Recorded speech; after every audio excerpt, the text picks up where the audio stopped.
الحمدللہ والصلاة والسلام علی رسول اللہ لا حول ولا قوة الا باللہ رب اشرح لی صدری ویسر لی امری واحلل عقدۃ من لسانی یفقهوا قولی رب زدنی علما۔ السلام علیکم ورحمۃ اللہ وبرکاتہ۔ فإن خیر الحدیث کتاب اللہ وخیر الحدی حدی محمد صلی اللہ علیہ وسلم وشر الامور محدثاتها وكل محدثة بدعة وكل بدعة ضلالة وكل ضلالة في النار۔ یقیناً تمام باتوں سے بہتر بات اللہ کی بات ہے، اور تمام طریقوں سے بہتر طریقہ رسول اللہ صلی اللہ علیہ وسلم کا ہے۔ تمام کاموں میں سب سے بہترین کام دین میں اچھا کام ہے، اور سب سے بدترین کام دین میں نیا کام ایجاد کرنا ہے، اور ہر نئی چیز بدعت ہے، اور ہر نئی چیز بدعت کے ساتھ ساتھ گمراہی ہے، اور ہر گمراہی کا ٹھکانہ جہنم ہے۔ اللہ سبحانہ وتعالیٰ نے آپ صلی اللہ علیہ وسلم کو رحمت للعالمین بنا کر بھیجا، سبھی لوگوں کے لیے، انسان، جن، جانوروں کے لیے۔ ہم آپ کے سامنے سیرت کا کورس لے کر آئے ہیں۔ آپ سب کا ویلکم ہے، استقبال ہے اس ہمارے سیرت نبی صلی اللہ علیہ وسلم کے پروگرام میں۔ آپ کے سامنے ہم ایسے شخص کی زندگی پیش کر رہے ہیں جس کے تعارف کی کوئی ضرورت نہیں ہے۔ اس زمین میں سب سے اعلیٰ شخصیت کی تعریف کوئی نہیں کرتا، یعنی تعریف اسی کو ہے جو لوگ نہیں پہچانتے۔ لوگ آپ صلی اللہ علیہ وسلم کو ہر کوئی بچہ ہو یا بوڑھا ہو، جوان ہو، ہر کوئی پہچانتا ہے، اور ہر کوئی ان سے محبت کرتا ہے۔ ان کا نام سے صبح ہوتی ہے، ان کے نام سے شام ہوتی ہے، اور زندگی جیسے زندگی میں ضرورت ملتے رہتی ہے، آگے بڑھتے رہتی ہے، جیسے ہم نے بار بار آپ صلی اللہ علیہ وسلم کی تعلیمات سنتے ہیں، آپ صلی اللہ علیہ وسلم کے واقعات سنتے ہیں، آپ صلی اللہ علیہ وسلم کا کیا، آپ صلی اللہ علیہ وسلم نے کس چیز کا حکم دیا، کس چیز سے روکا، یہ سارا سب کچھ علم آپ صلی اللہ علیہ وسلم نے ہمیں پہنچا دیا، اور حتیٰ کہ ہم گواہی دیتے ہیں کہ اللہ کے رسول صلی اللہ علیہ وسلم نے دین کا پورا ہم تک پہنچا دیا۔ آپ سب کو پتا ہے کہ آپ صلی اللہ علیہ وسلم، محمد مصطفیٰ صلی اللہ علیہ وسلم کو کوئی معمول شخص نہیں ہے۔ آپ کا نام کلمے میں آتا ہے، آپ کا نام اذان میں آتا ہے، آپ کا نام نماز میں آتا ہے، دنیا کے ہر وقت قرآن میں، دعاؤں میں، جنت کا پہلا دروازہ آپ صلی اللہ علیہ وسلم کے لیے کھلے گا۔ یعنی آپ کی سفارش کے بنا کوئی قیامت کے دن جنت میں نہیں جائے گا۔ تو سب سے اونچا جو مقام جنت میں وہ آپ ہی کا ہے۔ اللہ سبحانہ تعالیٰ نے آپ صلی اللہ علیہ وسلم کو ہمارے لیے آئیڈل بنایا ہے، نمونہ بنایا ہمارے لیے۔ آپ صلی اللہ علیہ وسلم ہیرو ہے، اور ہمارے لیے یہ ہے کہ ہم اپنی جان، مال، اولاد سے سب سے بڑھ کر آپ صلی اللہ علیہ وسلم سے محبت کریں، ان کی اطاعت کریں۔ ہمارا یہ حق بنتا ہے کہ ہم رسول اللہ صلی اللہ علیہ وسلم کی زندگی کے بارے میں کچھ جانیں۔ تو ہم آپ کے لیے یہ ایک چھوٹا سا شارٹ کورس لے کر آئے ہیں، جس میں مختصر طور پر آپ کو رسول اللہ صلی اللہ علیہ وسلم کی زندگی کے بارے میں بتائیں گے۔ آپ جانیں گے کہ اور اس میں ہمارے لیے کیا فائدہ ہے۔ اس 3 دن کے شارٹ کورس میں آپ صلی اللہ علیہ وسلم کی چھوٹی چھوٹی چیزیں آپ کو بتائیں گے مختصر طور پر۔ انشاءاللہ اس کے بعد ہمارے ساتھ بھائی بہن جڑے ہیں پہلے سے دا سٹوریز میں، جس میں ہم انبیاء اکرام کی سٹوری لے چکے ہیں الحمدللہ، ٹھیک ہے، جس میں ہم آدم علیہ السلام سے لے کر عیسیٰ علیہ السلام پچھلے ہفتے تک کمپلیٹ کر دیا ہم نے۔ لیکن اب انشاءاللہ ہم آپ صلی اللہ علیہ وسلم کی شارٹ سیرت لیں گے، اس کے بعد اس سیرت کو تھوڑا تھوڑا کر تفصیل میں پڑھیں گے انشاءاللہ۔ اور سب سے پہلے ہے کہ اللہ سبحانہ تعالیٰ ہمیں توفیق دے، اور اللہ سبحانہ تعالیٰ میری زبان میں نرمی دے، اور اللہ سبحانہ تعالیٰ کہ میں خود آپ کو سمجھاؤں، خود سمجھ سکوں، اور آپ سب کو آسانی سے سمجھاؤں۔ جب بھی آپ صلی اللہ علیہ وسلم کا نام آتا ہے تو ہم کیا کرتے ہیں؟ درود پڑھتے ہیں صلی اللہ علیہ وسلم۔ اس شارٹ کورس کے بعد انشاءاللہ آپ کو سرٹیفکیٹ بھی مہیا ہوں گے، یعنی سرٹیفکیٹ بھی مل جائیں گے۔ اللہ سے دعا ہے کہ اللہ سبحانہ تعالیٰ اس پروگرام کے ذریعے ہماری زندگی میں جو خامیاں ہیں، جو کمزوریاں ہیں، اللہ سے دور کریں۔ اللہ سبحانہ تعالیٰ نے آپ صلی اللہ علیہ وسلم کو رحمت للعالمین بنا کر بھیجا، اور اس مقصد سے اس پروگرام کے ذریعے ہم وہ حاصل کرتے ہیں۔ اللہ سبحانہ تعالیٰ آپ کو اور ہمیں جس طرح ہم یہاں پر جمع ہیں، جنت میں بھی ہمیں ساتھ رکھیں، آمین یا رب العالمین۔ اس پروگرام میں ہم آپ صلی اللہ علیہ وسلم کی زندگی کے 3 حصے بیان کریں گے۔ آج جو پہلا حصہ ہے، آپ صلی اللہ علیہ وسلم دنیا میں آنے سے پہلے اور بچپن، جوانی۔ دوسرے دن ہم جوانی سے لے کر ہجرت تک کریں گے، یعنی ہجرت۔ اس کے بعد تیسرے دن مدینہ سے لے کر آپ صلی اللہ علیہ وسلم اللہ کے پاس جانے تک کے، یہ 3 دن میں ہم انشاءاللہ یہ شارٹ کورس میں یہ ہمارا پروگرام رہے گا۔ آپ صلی اللہ علیہ وسلم کی زندگی ہم سب کے لیے نمونہ، سبق، آگے چلنے کا راستہ، جنت کی روڈ، یہ سب کچھ ہے۔ سٹارٹ کرنے سے پہلے، شروعات کرنے سے پہلے، آپ، ماں، باپ، بڑے بھائی، بہنیں، عزت دار دوست، آپ سب سے گزارش ہے، التجا ہے، ریکویسٹ ہے کہ ہمارے بچوں کو چاند پر جانے والوں کے قصے کہانیاں نہ سنائیں، بلکہ ان کے بارے میں بتائے جس نے چاند کے 2 ٹکڑے کیے۔ جی ہاں، رسول اللہ صلی اللہ علیہ وسلم، صحیح بخاری کی حدیث ہے کہ اور قرآن مجید میں بھی کہ آپ صلی اللہ علیہ وسلم نے اشارہ کیا اور چاند 2 ٹکڑے ہوا۔ یہ آپ صلی اللہ علیہ وسلم کی مرضی سے نہیں، یہ اللہ سبحانہ تعالیٰ کی طرف سے تھا۔ ٹھیک ہے، یہ آپ صلی اللہ علیہ وسلم نے اپنی طرف سے نہیں کیا، یہ اللہ سبحانہ تعالیٰ نے آپ صلی اللہ علیہ وسلم کو یہ طاقت دی، یا معجزہ آپ صلی اللہ علیہ وسلم نے اللہ کی مرضی سے کیا۔ تو شروعات کرتے ہیں انشاءاللہ۔ دنیا میں آنے سے پہلے اور بچپن سے جوانی۔ تو آپ سب کو پتا ہے کہ آدم علیہ السلام سے لے کر ہم نے عیسیٰ علیہ السلام تک کی سٹوری آپ سب کے سامنے بالکل پڑھا دیا، اور آپ کو سنا دیا کہ آدم علیہ السلام سے لے کر ادریس، ادریس سے نوح، نوح سے صالح، صالح سے ابراہیم، ابراہیم علیہ السلام کے 2 بیٹے اسماعیل اور اسحاق، اور اسحاق علیہ السلام سے 2 بیٹے، ان کے 2 بیٹے عیشو اور یعقوب، پھر یعقوب علیہ السلام کے 12 بیٹے یوسف، یوسف علیہ السلام، یوسف علیہ السلام کے بعد یونس، یونس کے بعد موسیٰ، موسیٰ کے بعد ہارون، ہارون کے بعد داؤد، داؤد کے بعد سلیمان، سلیمان علیہ السلام کے بعد زکریا، یحییٰ، پھر عیسیٰ علیہ السلام۔ یہ تمام ہم نے الحمدللہ آہستہ آہستہ کر کر یہاں تک پہنچے ہیں، اور آپ کو پتا ہے کہ عیسیٰ علیہ السلام تک یہاں پر جو یعقوب علیہ السلام کی اولاد ہے، یہ تمام بنی اسرائیل یہاں تک آتی ہے نسل۔ اس کے بعد یہاں پر عیسیٰ علیہ السلام کے بعد کوئی نبی نہیں، عیسیٰ علیہ السلام کے بعد کوئی نبی نہیں۔ تو اب آپ دیکھیں کہ جو ہمارے پہلے سے جڑے ہمارے بھائی بہن، وہ جانتے ہیں کہ یہ کہاں سے ہم سلسلہ شروع کیا تھا بنی اسرائیل کا، کہ ابراہیم علیہ السلام کی 2 اولاد اسحاق اور اسماعیل۔ اسحاق علیہ السلام سے نسل آتے آتے عیسیٰ علیہ السلام تو ختم ہو گئی، لیکن ابراہیم علیہ السلام کے جو دوسرے بیٹے تھے اسماعیل، ان سے نسل چلی جو آپ صلی اللہ علیہ وسلم تک پہنچی۔ لیکن آپ صلی اللہ علیہ وسلم تک پہنچی، لیکن ان کے اسماعیل علیہ السلام اور آپ صلی اللہ علیہ وسلم کے بیچ میں کوئی نبی نہیں ہے۔ آپ سب اسماعیل علیہ السلام کے بارے میں جانتے ہیں کہ ابراہیم علیہ السلام نے انہیں وادی میں چھوڑا تھا، ہجر اور اسماعیل علیہ السلام۔ پھر زمزم کا واقعہ آپ سب کو پتا ہے کہ یہاں پر زمزم کا پھوٹنا، زمزم کا نکلنا اسماعیل علیہ السلام کے پاس سے۔ یہاں پھر اسماعیل علیہ السلام بڑے ہوتے ہیں، ان کی نسل آگے بڑھتی ہے، اور جب وہ انہی یمن سے جو ٹرائب آیا تھا، جو قافلہ آیا تھا، وہیں سے پھر ان کے ساتھ کھیلتے کودتے آگے بڑھتے ہیں، جوان ہوتے ہیں، پھر ان کی لڑکی سے شادی کرتے ہیں۔ یہ سارا سب کچھ آپ انشاءاللہ آپ سب کو پتا ہوگا، یہاں بتانے کی ضرورت نہیں ہوگی انشاءاللہ۔ تو یہاں پر ہم انشاءاللہ تھوڑا آگے لے جاتے ہیں، کیونکہ ہمارا جو کورس ہے وہ اگر یہیں پر اگر روک دے تو پھر یہی باتیں شروع کرے ابراہیم علیہ السلام کی اور اسماعیل علیہ السلام کی اور ہجر علیہ السلام کی، تو پھر ہمارا کورس یہیں پر انکمپلیٹ ہو جائے گا۔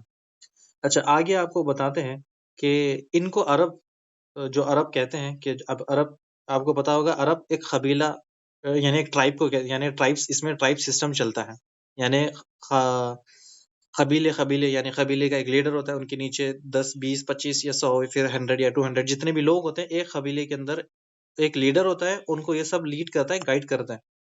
ان عربوں میں یہ جو ٹرائب سسٹم ہے، یہ ٹرائب سسٹم میں عرب کے 3 ٹائپس کے عرب ہیں۔ سب سے ایک ہے عرب بائدہ، عرب مستعربہ، ٹھیک ہے، اور عرب بائدہ، عرب عاربہ، عرب مستعربہ۔ تو یہ عرب مستعربہ جو ہے، یہ اسماعیل علیہ السلام کی نسل سے ہے، اور عرب بائدہ یہ ہم قوم لوط، قوم عاد، یہ ہے نا، ان کے بارے میں بہت کم ہے۔ یہ 3 ٹائپس کے جو عرب ہیں، یعنی جو مستعربہ یعنی جو عرب نہیں تھے، ان کو عرب بنایا گیا، یعنی اسماعیل علیہ السلام فلسطین سے آئے تھے، لیکن وہ عربی سے شادی کرنے، اسی ماحول میں رہتے رہتے وہ عرب بن گئے، تو یہ ہے مستعربہ۔ تو یہ پہلے جانتے کہ عرب لوگوں کا مذہب کیا تھا، یعنی وہ کس مذہب پر تھے۔ وہ کہتے تھے کہ ہم ابراہیم علیہ السلام کے مذہب پر ہیں۔ امید ہے کہ آپ سب کو میری آواز آ رہی ہوگی۔ تو وہ کہتے تھے کہ ہم ابراہیم علیہ السلام کے مذہب پہ تھے، لیکن سچ میں وہ نہیں تھے۔ وہ کہتے تھے کہ ہم ابراہیم علیہ السلام کی تعلیمات پر چل رہے ہیں، مگر بتوں کی عبادت کرتے ہیں۔ ابراہیم علیہ السلام کے بعد اور بھی کتابیں آئیں، اور بھی رسول آئے، لیکن لوگوں نے وہ قبول ہی نہیں کیا۔ نہ موسیٰ علیہ السلام کو قبول کیا، نہ عیسیٰ علیہ السلام کو قبول کیا۔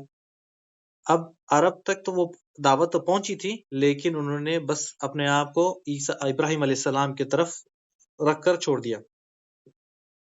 تمام نبی آئے تھے، یعنی آپ اس سے ابراہیم علیہ السلام کے بعد موسیٰ علیہ السلام، عیسیٰ علیہ السلام، اور اس کے پیچ میں داؤد علیہ السلام، ان کو بھی زبور دی گئی، لیکن یہ صرف ابراہیم علیہ السلام کو مانتے ہیں۔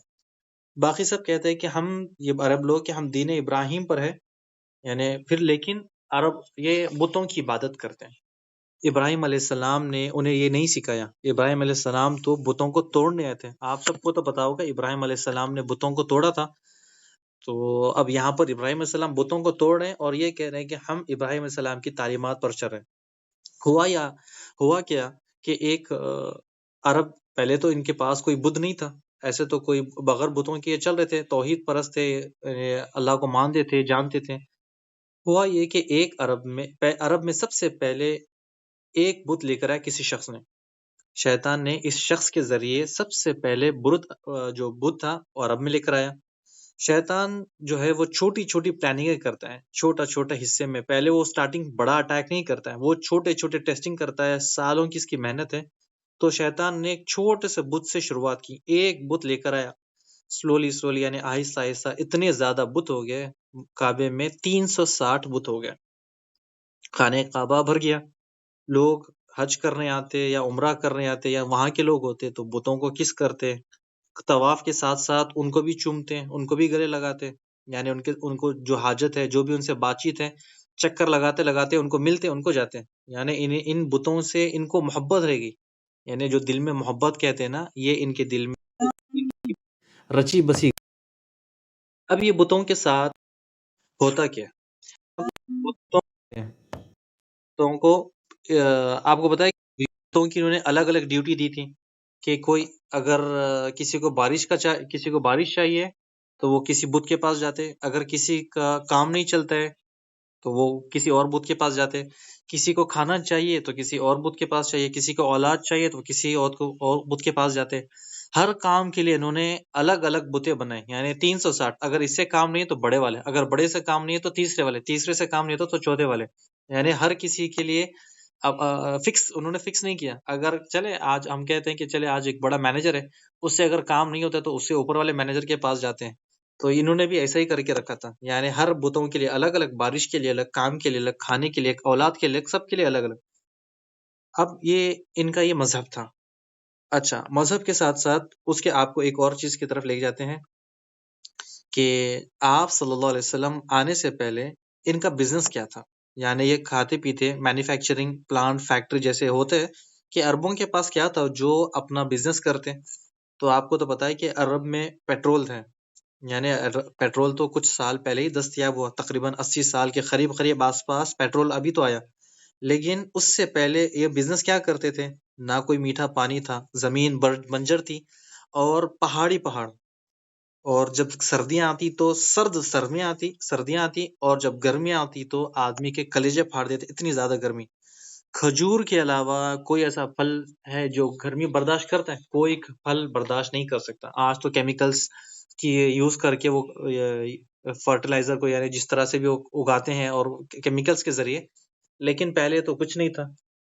تو ایسے ان کی جو تھی وہ لوگ تجارت کرتے، یعنی ٹریڈنگ۔ زیادہ تر عرب لوگ اسی پر ڈیپینڈ تھے، یعنی آپ اگر عرب کی ایک کوانٹٹی 100 لے لیں تو 75 70 جتنے بھی ہے وہ لوگ اس پہ ڈیپینڈ تھے، یعنی کہیں سے سامان لے کر آیا، کہیں سے خریدا، کہیں پر سیل کیا۔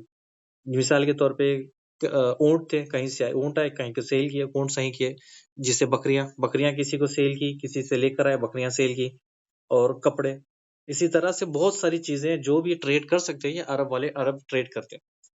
اللہ نے انہیں کعبے کے قریب گھر دیا، یعنی کعبے کے قریب رہتے، کعبے کے متولی تھے، یعنی کعبے کی دیکھ بھال کرنا، لوگوں کی جو کعبے کے پاس لوگ آتے ان کو دیکھ بھال کرنا، جو حج کے لیے آتے عمرے کے لیے آتے، یعنی کعبے کے ذمہ دار تھے، بڑے بڑے سردار. اسی لیے اللہ سبحانہ وتعالیٰ نے ان کو یہ مقام دیا. آگے آپ کو مقام بتائیں گے اللہ نے کتنی بڑی عزت دی، کتنا بڑا مقام دیا انہیں. کہیں جاتے، کوئی روڈ، کوئی گلی، کوئی شہر، کوئی وادی، کہیں پر بھی جائے ان کا مال کوئی نہیں لوٹتا.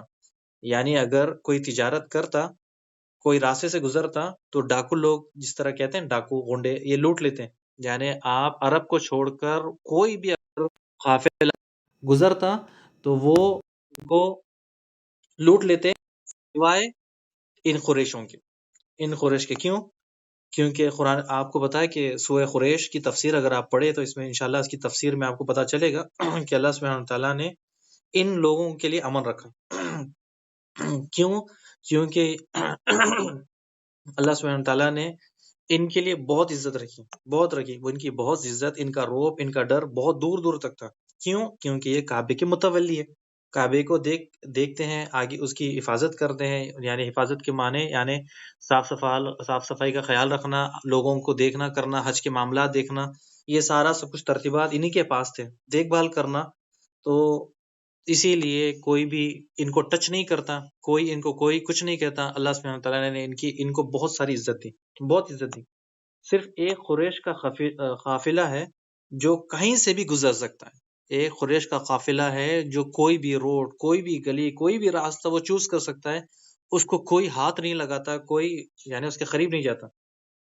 اللہ سبحانہ تعالیٰ نے انہیں اسی وجہ سے ان کو عزت دی کیونکہ یہ کعبے کی ٹیک کیئر کرتے، اور ان کا بزنس ایسے ہی چلتا. کیوں؟ کیونکہ یہ کعبے میں لوگ حرم میں آپ کو بتایا کہ لوگ حج کے لیے آتے، عمرے کے لیے آتے ہیں، تو وہاں سے جو کچھ لے کر آتے یہاں پر سیل کرتے، اور یہاں سے لے کر جاتے تو وہاں پر سیل کرتے.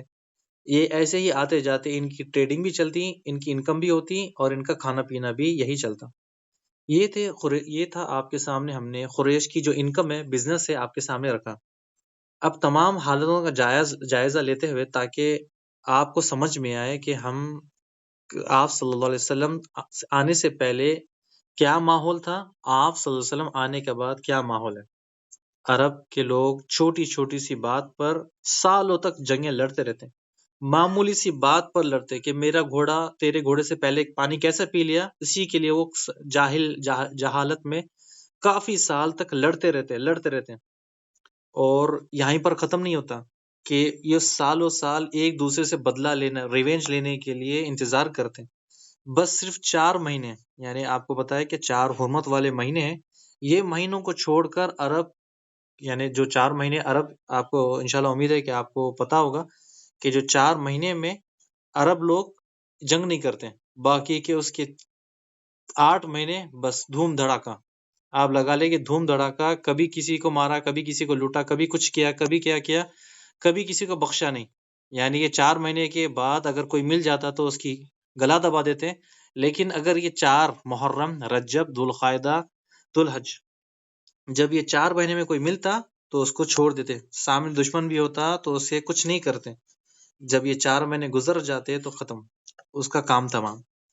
عرب لوگ بہت جاہل تھے، مگر ان میں بہت برائیوں کے بعد سب سے ایک اچھی بات تھی اخلاق و آداب. ان کا جو اخلاق و آداب تھا وہ بہت زبردست تھا. عزت کے معاملے میں بہت زیادہ فکر کرتے، خود کی عزت، قبیلے کی عزت. یعنی آپ دیکھیں یہ اس کے لیے بہت سیریس، یعنی آپ دیکھتے ہیں نا عزت کے بارے میں، عزت نفس کے بارے میں، اپنی عزت کے بارے میں. یعنی میری عزت میری نظر میں، دوسروں کی نظر میں سب سے پیاری، میں سب سے اونچا، سب سے. اگر کسی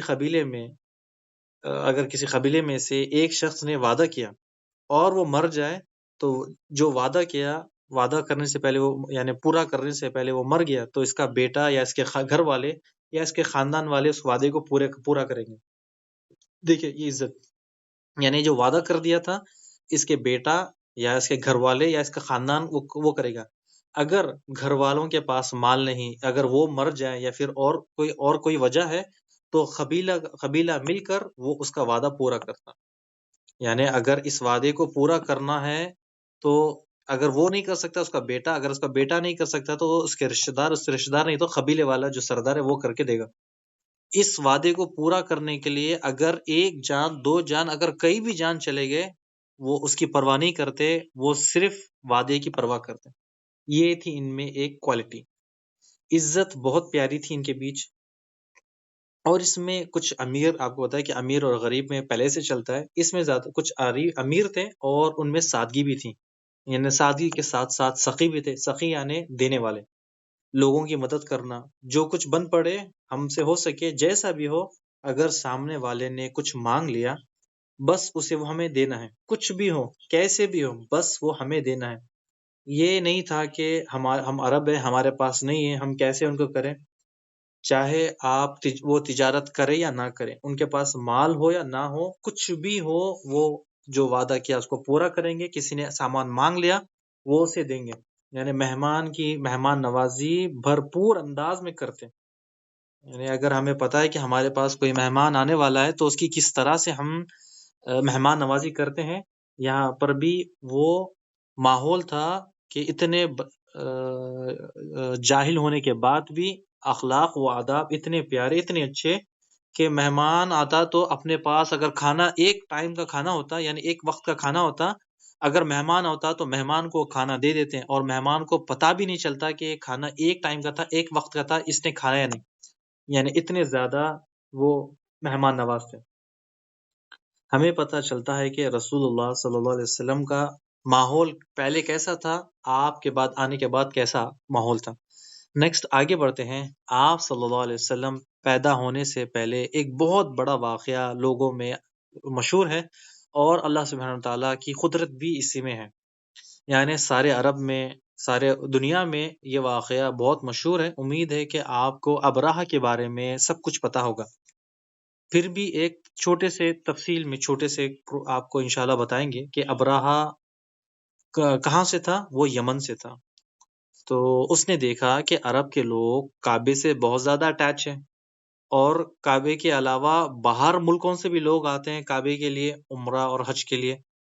تو اسی لیے اس نے کیا سوچا کہ اس نے سوچا کہ میں بھی ایک عبادت گاہ بنا دوں. یعنی ایک اگر عبادت گاہ میں بنا دوں تو ایسا بھی ہوگا کہ لوگ وہاں چھوڑ کر عبادت یہاں پر ہے. تو ابرہہ نے یہ سوچا کہ ایک میں گھر تیار کرتا ہوں، بڑا خوبصورت، بڑا اندر سے بھی خوبصورت، باہر سے بھی خوبصورت. تو تیار جیسے اس نے تیار کر دیا، یعنی تیار کرنے کے بعد اس نے حکم بھی دیا کہ لوگ خوبصورتی کو دیکھتے ہیں تو، اور خوبصورتی سے پیار کرتے ہیں. تو ابرہہ نے سوچ لیا کہ خوبصورت بناؤں گا تو لوگ خود بخود اس کی طرف اٹریکٹ ہوں گے اور اس سے زیادہ پیار کرنے لگیں گے، کعبے کو چھوڑ دیں گے اور میرے پاس آئیں گے. جب اسے پتا چلا، کہ عرب کے لوگوں کو پتا چلا کہ اس کی یہ پلاننگ ہے، یعنی اس کی یہ کیا پلاننگ تھی کہ لوگ کعبے سے چھوٹ جائے اور اس کے ساتھ اٹیچ کر لے. تو ابرہہ نے جو چرچ تھا وہ بڑا بنایا. اس نے لوگوں کو آنے کی دعوت دی کہ لوگ میرے پاس آؤ، یہاں آ کر یہاں پر آ کر عبادت کرو. تو عرب لوگوں کو تو بہت غصہ آیا کہ اس نے ایسا کیا.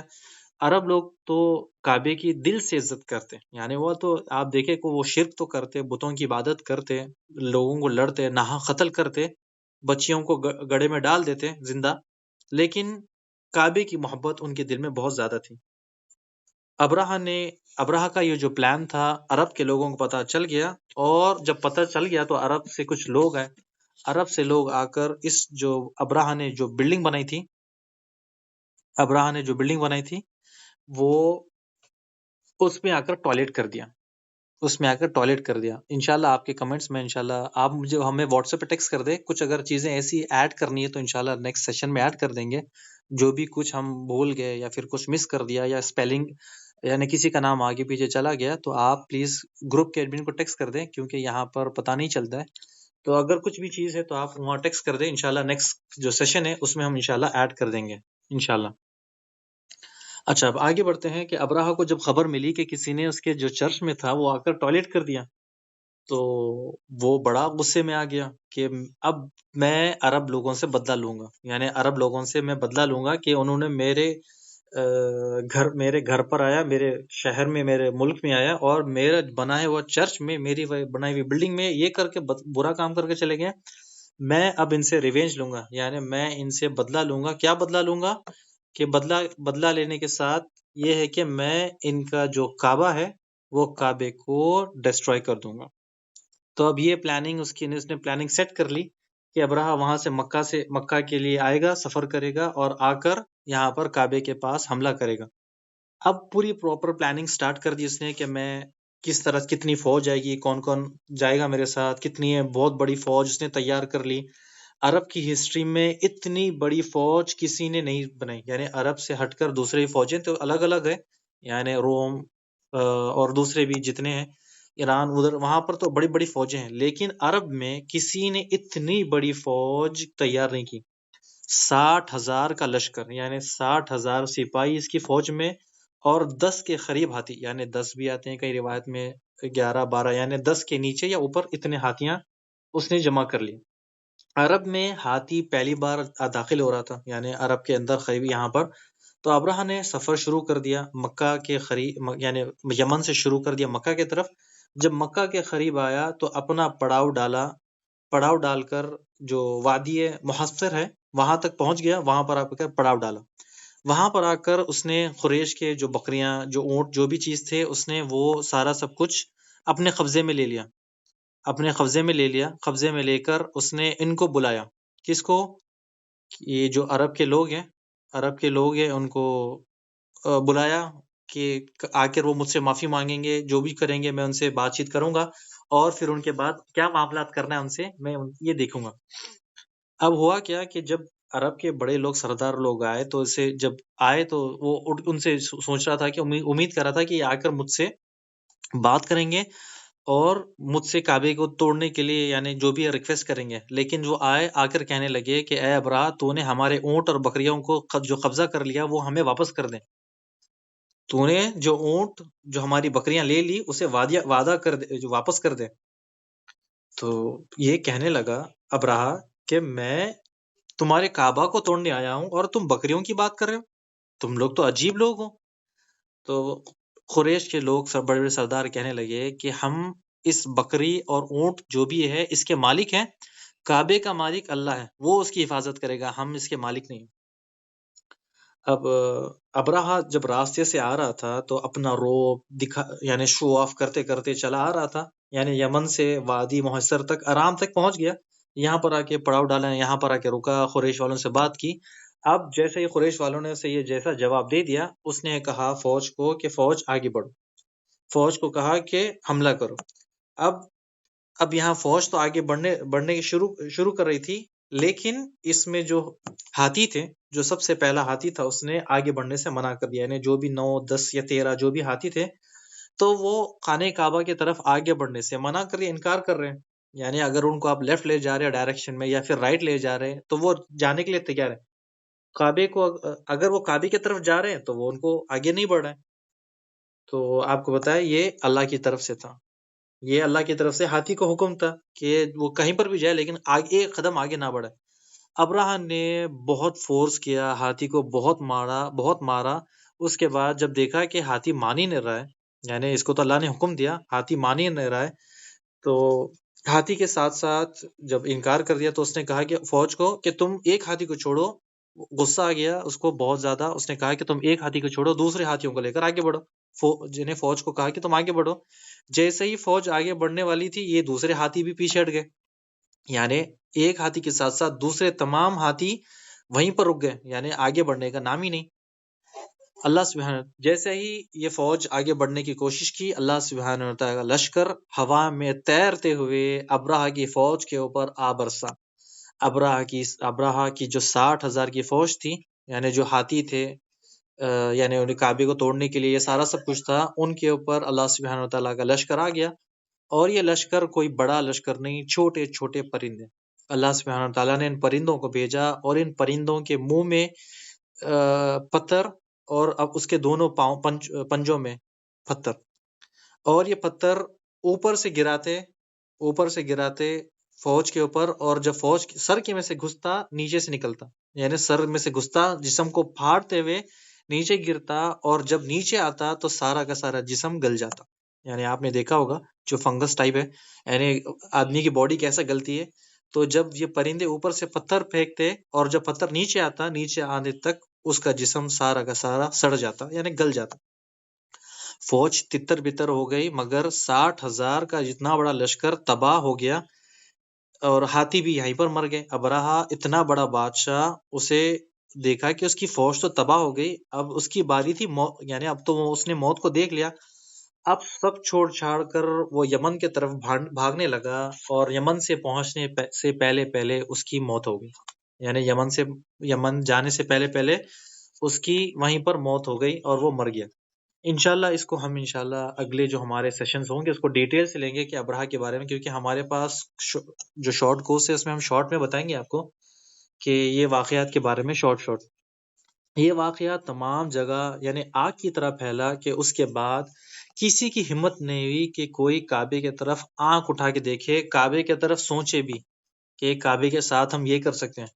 اس سال کو عام الفیل والا سال کہا جاتا ہے، یعنی اس سال کو عام الفیل والا سال، یعنی عرب میں آپ کو پتا ہے کہ لکھنے کا کچھ رواج نہیں تھا، بہت کم لوگ لکھے پڑھے ہوتے ہیں، یعنی آپ صلی اللہ علیہ وسلم بھی امی ہیں، تو بہت سے لوگ پڑھے لکھے نہیں تھے، تو اس واقعے کا نام عام الفیل والا ہو گیا، یعنی اس سال کو۔ اس واقعے میں آپ صلی اللہ علیہ وسلم آمنہ جو ماں ہیں ان کی پیٹ میں تھے۔ اس واقعہ یعنی عام الفیل ہاتھی والا، عام الفیل یعنی فیل یعنی ہاتھی والا، ہاتھی والے سال آپ صلی اللہ علیہ وسلم اپنی ماں کے پیٹ میں تھے آمینہ، اور اس واقعے سے 50 یا 55 دن بعد آپ دنیا میں آتے ہیں، یعنی آپ کی پیاری آنکھیں دنیا میں 50 یا 55 دن بعد اس واقعے کے بعد کھلتی ہیں۔ آپ صلی اللہ علیہ وسلم صبح صادق کے وقت پیدا ہوئے۔ صبح صادق، صبح کاذب، امید ہے کہ جو ہمارے پرانے اسٹوڈنٹ ساتھی یا بھائی بہن ہیں ان سب کو پتا ہوگا، صبح صادق پہلے ہوتی ہے، صبح کاذب بعد میں ہوتی ہے، تو یہ صبح صادق میں آپ صلی اللہ علیہ وسلم پیدا ہوئے۔ آپ صلی اللہ علیہ وسلم پیر کے دن پیدا ہوئے، اور جو ڈیٹ تھی وہ 9 ربیع الاول۔ علماء میں اختلافات ہے کہ کوئی کہتے ہیں کہ آگے پیچھے دیکھیں، لیکن زیادہ تر صحیح علماء یہ ہے کہ وہ 9 ربیع الاول کو آپ صلی اللہ علیہ وسلم پیدا ہوئے، اور آپ کا نام ڈیسائیڈ ہونے کے بعد محمد صلی اللہ علیہ وسلم پڑا۔ آپ کے باپ کا نام عبداللہ تھا۔ آپ صلی اللہ علیہ وسلم پیدا ہونے سے 2 مہینے پہلے آپ کے والد عبداللہ کا انتقال ہو گیا۔ آپ اپنے دادا کے پاس رہتے، یعنی دادا آپ کی کفالت کی ذمہ داری آپ کے دادا نے لے لی، یعنی مکہ کے جو بڑے سردار ہیں، آپ کے دادا بڑے سرداروں میں سے تھے۔ اب یہ دیکھیں کہ ان کا نام ہے عبد المطلب، ٹھیک ہے، نام یہ یاد رکھے، عبد المطلب دادا کا نام ہے، ابو طالب چاچا کا نام ہے، تو یہ مکہ کے بڑے سرداروں میں سے تھے۔ اب یہ رواج تھا کہ عرب میں کہ جب بھی کوئی بچہ پیدا ہوتا ہے تو اسے ڈیزرٹ ولیج میں بھیجتے ہیں تاکہ اس کا جسم مضبوط ہو، وہ اس کی باڈی اسٹرانگ ہو، اور جو عربی زبان ہے، جو فصیح عربی زبان ہے، وہ عرب میں زیادہ، یعنی جو گاؤں ولیجز میں ہے وہ زیادہ وہاں پر اچھی ہوتی۔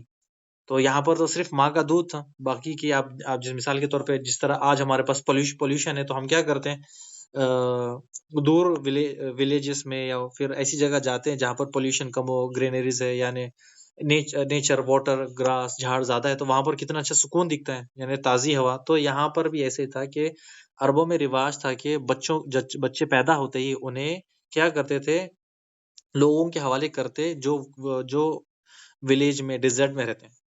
لیکن یہاں پر دیکھیں کہ یہاں پر تو کچھ نہیں تھا، آپ صلی اللہ علیہ وسلم کی صرف ماں ہے، تو یہاں پر تو کچھ نہیں تھا، لیکن جو بھیڑ بکری چلانے والے لوگ ہوتے ہیں ان کی باڈی بہت اسٹرانگ ہوتی ہے۔ آپ آج بھی دیکھ لیں کہ جو لوگ یعنی یہ کام کرتے ہیں ان کی باڈی ماشاءاللہ بہت اسٹرانگ ہوتی ہے، اندر سے بھی اور اوپر سے بھی، ان کو جم جانے کی، ایکسرسائز کرنے کی ضرورت نہیں، یعنی صبح وہ اٹھتے ہیں، محنت کرتے ہیں، اسٹرانگ محنت کرتے ہیں، ایک گائے کو کنٹرول میں کرتے ہیں، بکری کو کنٹرول میں کرتے ہیں، تو یعنی باڈی ان کی اسٹرانگ ہوتی ہے۔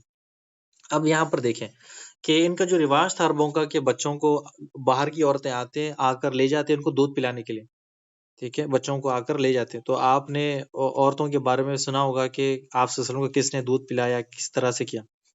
یہاں عورتیں آتی بچوں کو لے جاتی، تو کچھ عورتیں گھر سے نکلتی، آپ صلی اللہ یعنی مکہ کی طرف آتی۔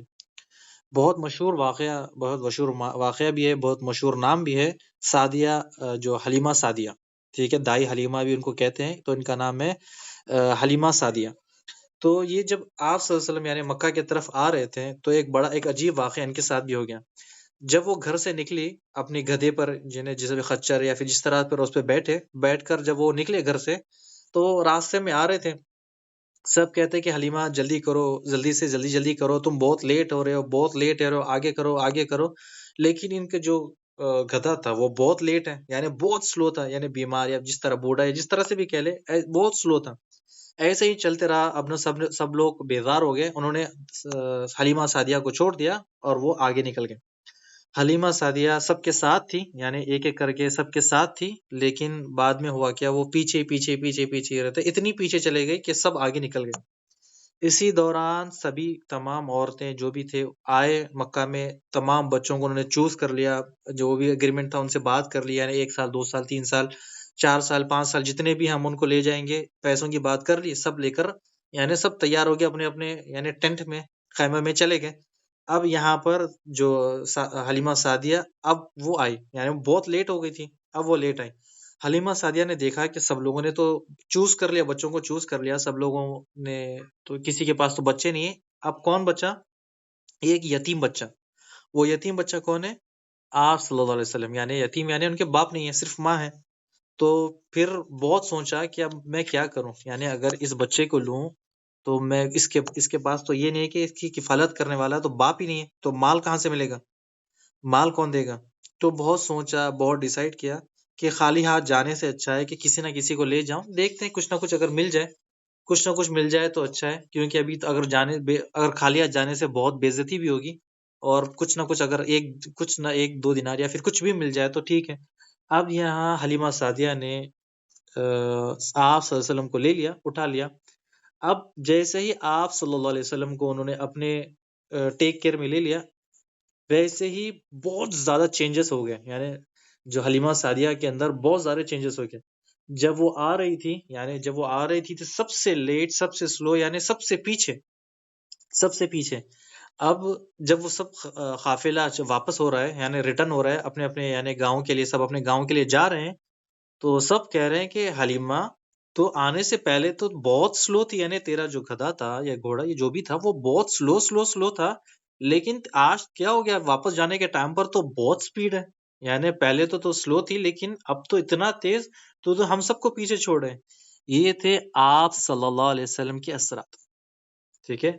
جب حلیمہ سعدیہ کو پتا چل گیا کہ یہ کوئی معمولی بچہ نہیں ہے، تو آپ نے انہیں لیتے ہی پتا چل گیا کوئی معمولی بچہ نہیں ہے، تو جب آپ صلی اللہ علیہ وسلم کو لے کر وہ جا رہی تھی تو سب کو پیچھے چھوڑ دیا، اور سب سے آگے حلیمہ سعدیہ کا جو سواری تھی وہ سب سے آگے تھی۔ تو یہ بالکل جان گئی اور ان کو پتا چل گیا، اور اس کے بعد آپ صلی اللہ علیہ وسلم کو لے گئے اپنے ساتھ، اور 4 سال آپ صلی اللہ علیہ وسلم نے ان کے ساتھ گزارے، یعنی 4 سال آپ ان کے ساتھ گزارے۔ جیسے ہی 4 سال ہوئے، ایک اور عجیب واقعہ پیش آ گیا، یعنی ان کی کیا آپ سے سن کے کیا کرنا ہے، آپ سے سن کو ٹیک کیئر کرنا، ان کو کھلانا پلانا، یعنی ان کی دیکھ بھال کرنا ہے، یعنی اور کچھ بھی ہو بس ہلکا پھلکا۔ اب یہاں پر آپ صلی اللہ علیہ وسلم بچوں کے ساتھ کھیل رہے تھے، اچانک سے آسمان سے جبرائیل علیہ السلام آئے، آ کر آپ صلی اللہ علیہ وسلم کو پکڑا اور لٹا دیا۔ تو سب بچے جو تھے وہ سب دیکھ رہے تھے کہ آخر ہوا کیا، معاملات کیا ہے، کہ پکڑا کیوں؟ آپ صلی اللہ علیہ وسلم کو پکڑا، آپ صلی اللہ علیہ وسلم کا سینہ چاک کیا، سینہ چاک یعنی جسم کو کاٹا، کاٹ کر اس میں سے کیا نکالا؟ دل نکال کر زمزم سے صاف کیا، زمزم سے نکال کر صاف کیا، اس کے بعد واپس ڈالا، اور یہ کیا نکالا اس میں سے؟ جو شیطان کا مادہ تھا، یعنی شیطان تھا جو آپ صلی اللہ علیہ وسلم کے دل میں سے نکال دیا۔ پھر جو چاک کیا تھا اس کو واپس ڈالا، کلین کیا، آپ صلی اللہ علیہ وسلم کے دل کو اندر واپس کر کے فکس کر دیا۔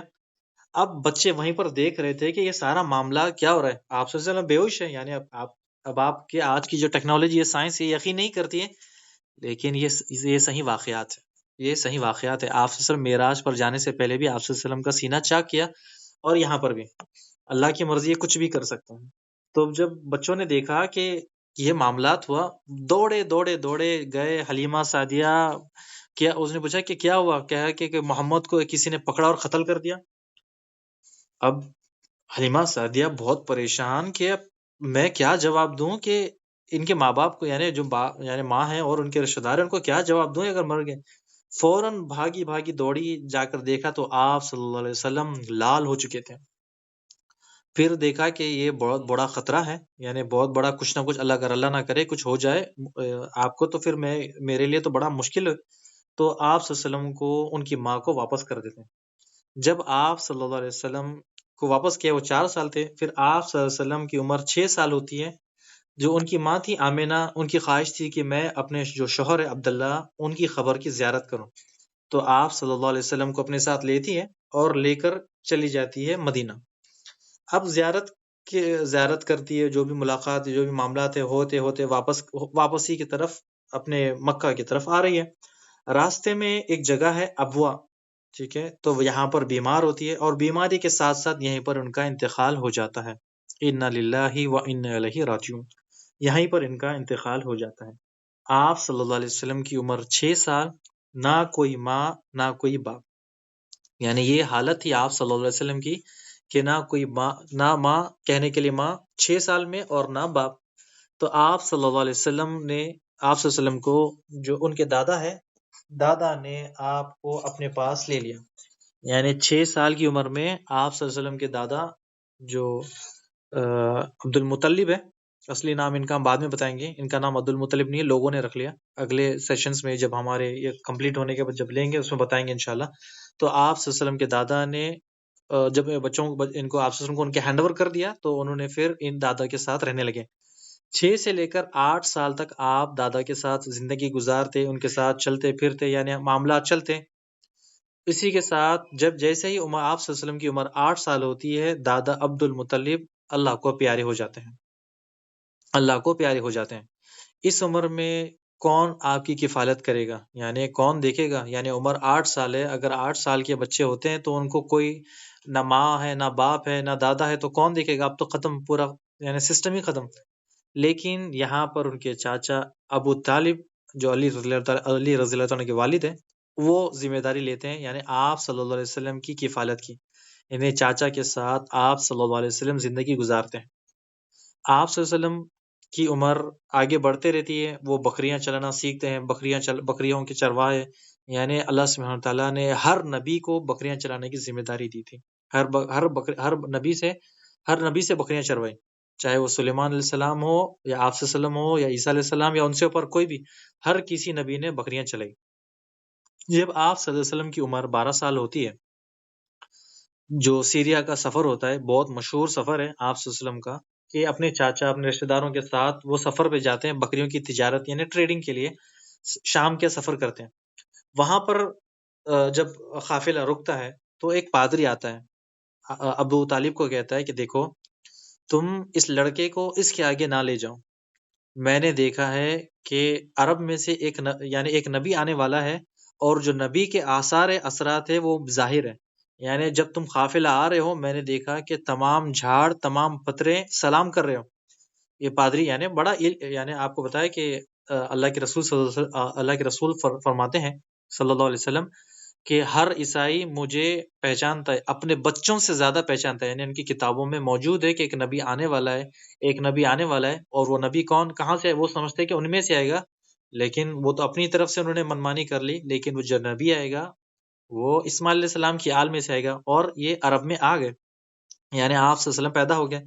تو یہ جو یہودی ہے، عیسائی ہے، یہاں پر مدینہ کے قریب کیوں آ کر رکے تھے؟ یہاں پر کیوں آئے تھے؟ مکہ کے قریب، مدینہ کے قریب وہ آخری نبی کے لیے آئے تھے، تو وہ آخری نبی کے لیے آئے تھے، لیکن وہ انشاءاللہ آگے بتائیں گے، وہ پلٹی مار دی انہوں نے، پلٹ گئے، اور آپ صلی اللہ علیہ وسلم کے دشمن کس طرح سے بن گئے۔